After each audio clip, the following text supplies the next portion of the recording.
नमस्कार दोस्तों, बहुत बहुत स्वागत है हमारे यूट्यूब चैनल पे। आशा करता हूँ सब अच्छे होंगे। और 2-3 दिन से ट्रेड नहीं कर रहा हूँ। हाई भी बहुत हाई है और मैं बाहर था, इस रीजन से कोई ट्रेड नहीं कर पा रहा था।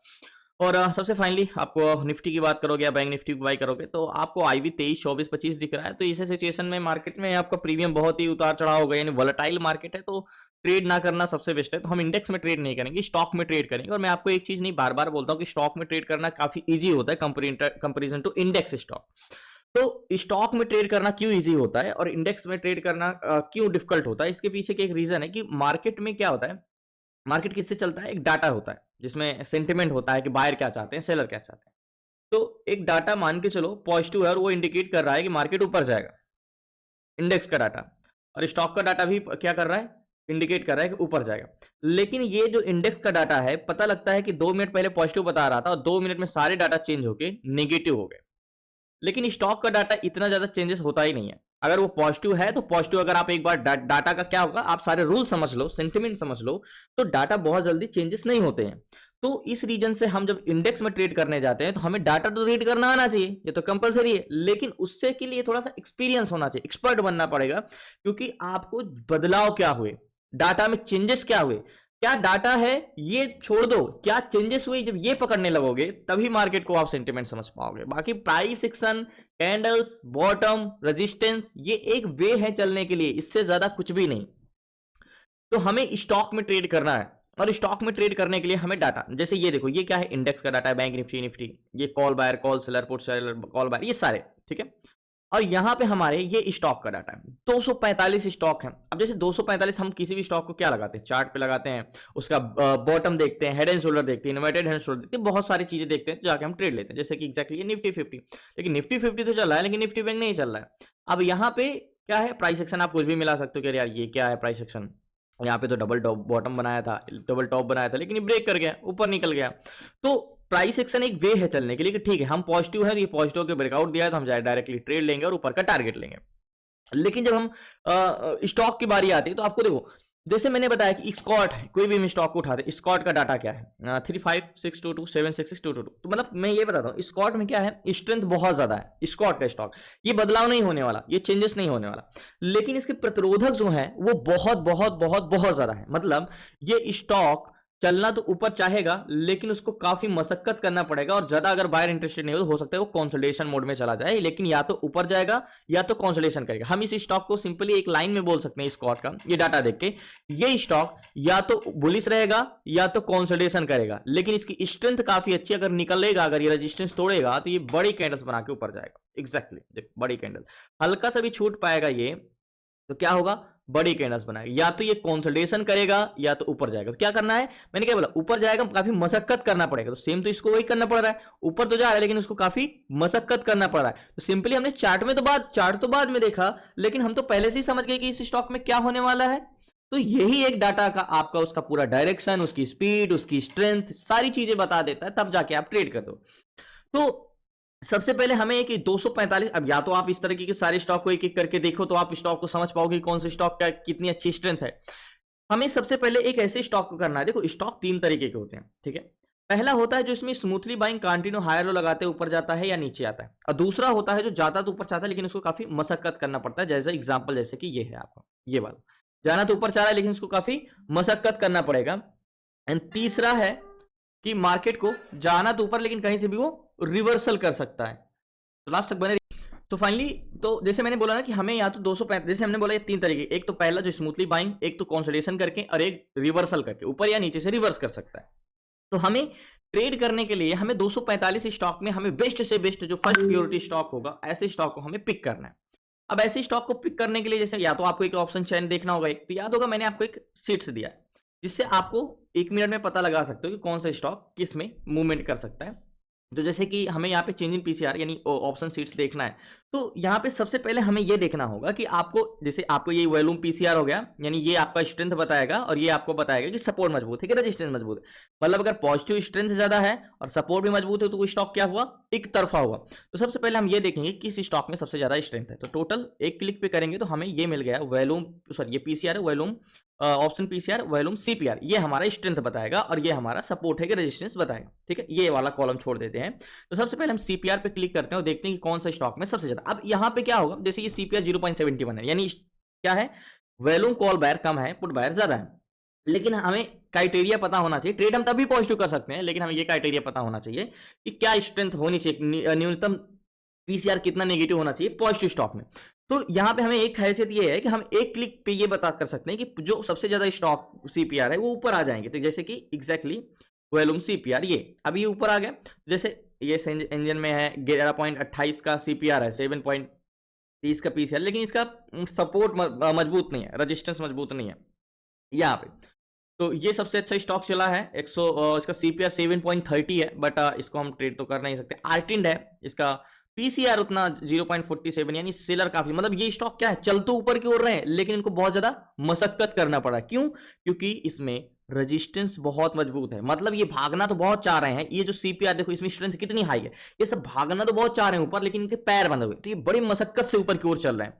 सीमेंस है, इसका सीपीआर 0.73 है एंड सॉरी 3.52 सीपीआर है एंड पीसीआर 0.73 है। ठीक है, थोड़ा सा ये हमें एक सही लगा, लेकिन इसके लिए हमें क्या देखना होगा यहाँ पे, एग्जैक्टली ये कहाँ गया, सीमेंस था। ओके, इसका हमें ये देखना होगा कि इसका सिंजिन पीसीआर, जस्ट 1 मिनट,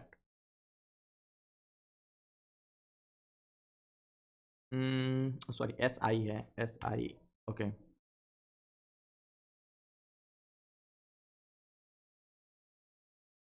तो फाइनली सीमेंस में हमने यहाँ पे सीट्स पे देखा। ठीक है, सीमेंस में क्या था कि इसका सीपीआर 3.52, मतलब स्ट्रेंथ बहुत है, पीसीआर 70 के ऊपर। हमने क्लासेस में भी पढ़ा है कि ऐसे स्टॉक अगर सपोर्ट 70 के ऊपर है तो हम ट्रेड कर सकते हैं। अब इसका चेंज इन पीसीआर देखेंगे तो मार्केट स्टार्टिंग में ऊपर गया है, पीसीआर 0.66 से डायरेक्ट ऊपर चला गया और उसके बाद ये कंसल्टेशन करा, यहाँ पे मार्केट थोड़ा सा नीचे आया है एंड यहाँ पे 73। अब यहाँ पे वॉल्यूम सीपीआर देखेंगे तो वॉल्यूम सीपीआर यानी इस स्टॉक में मार्केट में सुबह तो पीसीआर बढ़ा, सीपीआर भी बढ़ा, लेकिन उसके बाद ये जो ग्रीन लाइन है ये वॉल्यूम कंटिन्यू घट रहा है। मतलब अगर सीमेंस को हम यहाँ पे देखें तो देखो, ये स्टॉक जो है इसके बाद ये पॉजिटिव गया है, ध्यान समझिएगा, ये स्टॉक पॉजिटिव गया, यहां तक तो बढ़ा, यहां से फिर बायर इंटरेस्टेड लेना खत्म कर दिया। तो मतलब मार्केट जो है ऐसे गया जा रहा है और इसका वॉल्यूम जो है बायर का वो नीचे जा रहा है। तो मतलब अब इसमें स्ट्रेंथ नहीं रह गई, अब ये स्टॉक कंसोलिडेशन करेगा, अब इसमें इंटरेस्टेड नहीं है। तो हमें यहाँ पे ये स्टॉक जो सीमेंस था, मतलब सेलर तो अच्छे हैं, सेलर इंटरेस्टेड अभी भी है। ये हम पीसीआर देख रहे हैं तो देखो आपको ब्लू लाइन अभी भी ऊपर जाती हुई दिख रही है, लेकिन आपको सीपीआर क्या है, नीचे जाते हुए दिख रहा है। तो हम इस पर फिर इग्नोर करेंगे, हम इस पर ट्रेड नहीं कर सकते आज तक। लास्ट तक बने रहिए।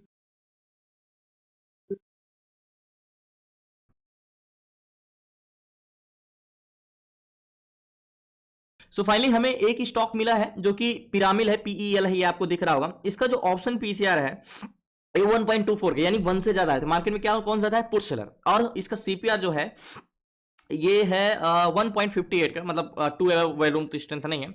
अब हम इसको ऑप्शन चैन में अगर आप देखोगे 3794 कॉल बायर है एंड पुट बायर, तो कहीं ना कहीं 1.870 के आसपास। यहाँ पे देखो 3000 पुट सेलर है और 2600 कॉल सेलर। देखो पुट सेलर का काम होता है मार्केट को नीचे जाने से रोकना, ठीक है, जो कि 3000 है, और यहाँ पे कॉल सेलर काम होता है मार्केट को ऊपर जाने से रोकना, जो 2000 है। यहाँ पे सपोर्ट मजबूत है, ज्यादा नीचे जाने से रोकने वाले, मतलब ये स्टॉक में पॉजिटिविटी अच्छी है। अब यहाँ पे हम पीसीआर की बात करें तो मार्केट नीचे चल रहा है बट पीसीआर ऊपर चल रहा है, मतलब सपोर्ट यानी पुट सेलर आपको यहाँ पे देखो, पुट सेलर आपको बहुत इंटरेस्टेड दिख रहा है। यहाँ पे देखो एक्जैक्टली बढ़ता जा रहा है और अभी भी मार्केट के ऊपर ही है पीसीआर। एंड सीपीआर की बात करोगे तो एक्जैक्टली कुछ खास कोई डाउन नहीं हुआ है, नीचे गिरा है और इसके बाद ऊपर गया है। तो मतलब उतने भी बायर ऐसा नहीं जैसे उस स्टॉक में हमने देखा था कि बायर बिल्कुल भी इंटरेस्टेड नहीं थे, इसमें ऐसा भी नहीं, बहुत ज्यादा डाउन नहीं, थोड़ा बहुत प्रॉफिट बुकिंग हुई है बस। यहाँ पे हम इसको देखेंगे कि क्या इसमें हम ट्रेड कर सकते हैं एग्जैक्टली।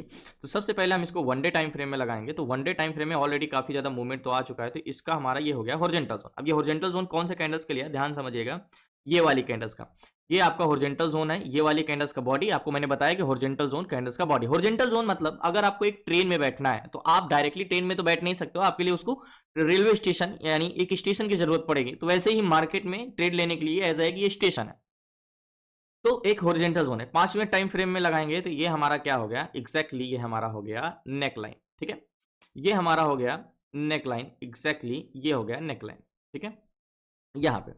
तो मार्केट ने हॉरिजॉन्टल जोन को तो ब्रेक कर दिया है और ये हमारा हो गया नेक लाइन। अब हमें गैन कैलकुलेटर की भी ज़रूरत पड़ेगी यहाँ पे कि गैन कैलकुलेटर का क्या जोन है। तो सबसे पहले हम इसको गैन कैलकुलेटर ओपन करेंगे। जहाँ तक मुझे उम्मीद है ये सारे स्टॉक में मुझे ये स्टॉक मिला जो कि सबसे बेस्ट लगा, जिसमें स्ट्रेंथ भी है लेकिन उतनी स्ट्रेंथ नहीं, लेकिन सपोर्ट मजबूत है। तो इसका हॉरिजॉन्टल जोन का प्राइस क्या है, 1008। तो यहाँ पे गैन कैलकुलेटर में 1008 डालेंगे तो कैलकुलेट करेंगे तो गैन का कहना है कि 1008 के ऊपर जाएगा तो आप खरीद सकते हो और 1015 का टारगेट भी रख सकते हो, मतलब 1008 के ऊपर का ही बाइंग जोन है। तो मतलब ये गैन कैलकुलेटर तो 1008 पे प्राइस जा चुके, लेकिन 1015 पे अभी नहीं गया है। तो यहाँ पे ब्रेक करेगा तो एक एक्चुअली 1015 का टारगेट भी दे चुका है, 1015 का रेजिस्टेंस पड़ रहा है। एंड सेकंड टारगेट था 1008। तो सेकंड टारगेट हमारा क्या होगा, एग्जैक्टली एक रेजिस्टेंस है काफ़ी ज़्यादा। और उसका सेकंड टारगेट क्या है, सेकंड टारगेट है हमारा 1023 का। तो फाइनली इस पे मैं एक ट्रेड लेता हूँ, लास्ट तक बने रहिए। जहाँ तक है इसमें स्ट्रेंथ अच्छी है, सपोर्ट मजबूत है, तो ये बहुत स्टॉक ज़्यादा नीचे नहीं जाएगा। याद होगा आपको ओपन यहाँ पे हुआ है 967 पे और 1008 चल रहा है, मतलब बहुत ज़्यादा चल चुका है ये स्टॉक। और ऑलरेडी हमने बहुत लेट कर दिया है, बट 1010 चल रहा है। एंड लास्ट तक बने मैं इस पर ट्रेड लेता हूँ। प्लीज़ आप रिक्वेस्ट है चैनल को सब्सक्राइब। तो पिरामिड में मैंने 250 क्वांटिटी ली है, 50,500 का फंड लगा है और ये बहुत बड़ा क्वांटिटी नहीं है। 250 क्वांटिटी सुनने में लग रहा है बहुत, लेकिन 50,000 का ही फंड लगा, क्योंकि आप जब इंट्राडे में जाओगे तो आपको ये 250 का स्टॉक मिलेगा। अब यहाँ पे 12-13 चल रहा है, मेरा टारगेट पॉइंट क्या है, 250 क्वांटिटी है। अगर ये मुझे क्या टारगेट मिल सकता है, अगर मैं यहाँ पे बात करूँ तो क्या ये एक्सपेक्ट कर सकते हैं हम 15-16, अगर इसको क्रॉस किया तो ये 18 या तो फिर 21। तो मेरे हिसाब से मेरा टारगेट एग्जैक्टली ये वाला होने वाला है, ये 20 का। तो यहाँ से अगर 250 क्वांटिटी का 20 पॉइंट ऑलरेडी मूवमेंट तो किया है इसने, तो यहाँ पे थोड़ा सा इसको मशक्कत करना पड़ेगा, बट मुझे लगता है एक मूवमेंट आएगा यहाँ से और ये स्टॉक टारगेट देगा। वैसे ही तो छोटा टारगेट नहीं है, लेकिन इसमें स्ट्रेंथ अच्छी है और ये काफ़ी देर से कंसोलिडेशन कर रहा है। अगर आपको दिखेगा तो ये काफ़ी देर से मशक्कत कर रहा है और ये ब्रेकआउट दिया है और ये एक्जैक्टली ये मूवमेंट करेगा तो यहाँ से 10 पॉइंट तो मूवमेंट और कर ही जाएगा, क्योंकि बहुत देर से ये कंसोलिडेशन कर रहा है, मतलब बायर ऊपर ले जाना चाह रहे हैं मार्केट को। तो टारगेट पॉइंट हमारा ये है, 250 क्वांटिटी है, 50,000 का ही फंड लगा है। एंड वेट करते हैं, ये मेरा टारगेट पॉइंट है और मैं 100% श्योर हूँ। यहाँ पे आपको मैंने जो सीट्स दिया है इस पे आपको चेंज इन पीसीआर और वॉल्यूम और सीपीआर दोनों आप देख सकते हो एग्जैक्टली। अगर इसको ये क्रॉस कर दिया तो और भी अच्छा मौका रहेगा, जैसे हमने ये पिरामिड को देखा। तो देखो सीट से हमें ये चीज़ आसानी से मिल जाएगी। मान के चलो 245 स्टॉक में हमने ये ढूंढ लिया कि कौन सा स्टॉक सबसे बेहतर परफॉर्म कर रहा है। फाइनली वेट करते हैं। तो फाइनली जो मैंने पिरामिड में ट्रेड लिया, मैंने आपको बोला था ना कि मार्केट की जो हमने ट्रेड लिया है एग्जैक्टली यहाँ पे आएगा और ये सपोर्ट को टेस्ट करेगा और ये ऊपर ही जाएगा।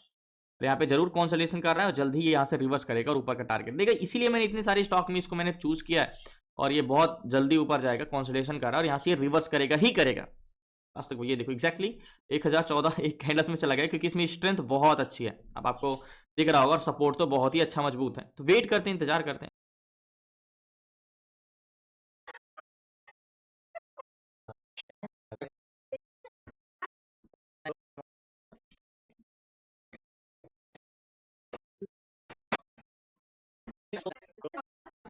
तो फाइनली जो ट्रेड लिया है जैसे यहाँ पे, तो याद होगा फर्स्ट टारगेट 15 का था, 15 का था। तो गैन कैलकुलेटर के 15 का टारगेट था, लेकिन 15 का हमने नहीं लिखा, 22 का टारगेट रखा है। और 15 को क्रॉस करेगा तो 22 को जाना ही जाना, नहीं तो 15 को क्रॉस ही नहीं करता। और इसके पीछे का ट्रेड लेने के पीछे का रीजन ये भी था कि इतना देर से कॉन्सोलिडेशन कर रहा है, कॉन्सोलिडेशन करके ब्रेकआउट दिया और हमने एक्जैक्टली ट्रेड यहाँ पे लिया है। तो 3 पॉइंट और जाता है, 17 चल रहा है और टारगेट पॉइंट हमारा 20 का है। तो 3 पॉइंट और ऊपर जाता है तो मैं पोजीशन अपनी स्क्वायर ऑफ कर दूंगा और एक अच्छा प्रॉफिट होगा। तो वेट करते हैं।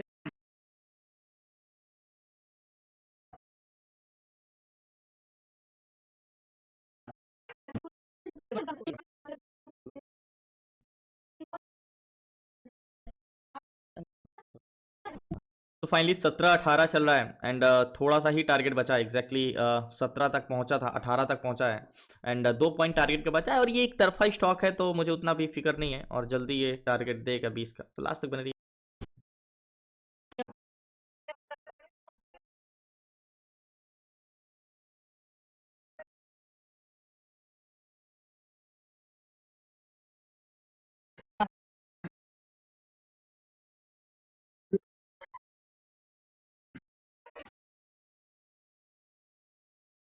तो फाइनली टारगेट हिट किया और काफी ऊपर भी चला गया। पोजीशन स्क्वायर अप करता हूँ लास्ट तक।